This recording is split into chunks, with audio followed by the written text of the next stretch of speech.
మనము YouTube start చేసినప్పుడు ఏమనుకున్నామంటే మన పిల్లలు రోజు పాటలు పాడతారు కదా, ఇది ఎవ్రీడే అప్లోడ్ చేయడం ద్వారా ఇది యాక్టివేషన్లో ఉంటుంది, మనకి సబ్స్క్రైబర్స్ పెరుగుతారు అనుకున్నాను నేను. అలా అనుకున్నప్పుడు మనం అలా పెట్టాము, అప్లోడ్ చేసాము. 23లోనే కదా మనం ఇది స్టార్ట్ చేసాము. అప్లోడ్ చేసినప్పుడు పాటలు పాడే పిల్లలు రావట్లేదు. ఒకరికి కాలేజ్ ఉంది, ఒకరికి ఆఫీస్ ఉంది, ఒకరికి నీరసం ఉంది, మ్యూజిషియన్ వాళ్ళకి కాలేజెస్ ఉన్నాయి, మన పిల్లలకి ఇలా రావట్లేదు. అయ్యో పెట్టిన పాటే పెడుతున్నామేంటి, ఇలా అయితే ఎలా అవుతుంది, అమ్మ అందరూ రండి అని ఫోన్లు చేశా. వాళ్ళందరూ నా మాట వినలేదు. వినకుండా వచ్చి పాటలు పాడి ఫెయిల్ అయింది ఆ రోజు. నేను సమయం ఇక్కడ కేటాయించినప్పుడు వచ్చి ఉదయం 10:30 కూర్చున్న దాన్ని 4 గంటల వరకు ఒక్కొక్కరు ఒక టైంకి రావడం, ఫెయిల్ అయింది ఆ రోజు ప్రోగ్రాం అంతా.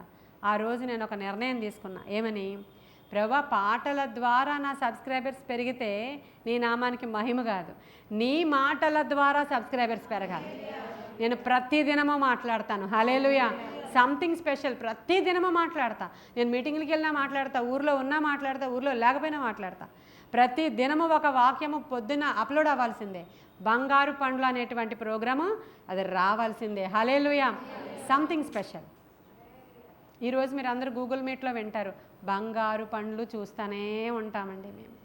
దానితో బలపరచబడుతున్నామండి. మన సబ్స్క్రైబర్స్ దానితోనే పెరుగుతూ వచ్చారండి. అంటే సంథింగ్ స్పెషల్. పాటలు కాదు మనల్ని ఎక్కడికో తీసుకెళ్ళింది, మ్యూజిక్ కాదు మనల్ని ఎక్కడికో తీసుకెళ్ళింది, దేవుని యొక్క వాక్యము. హల్లెలూయా.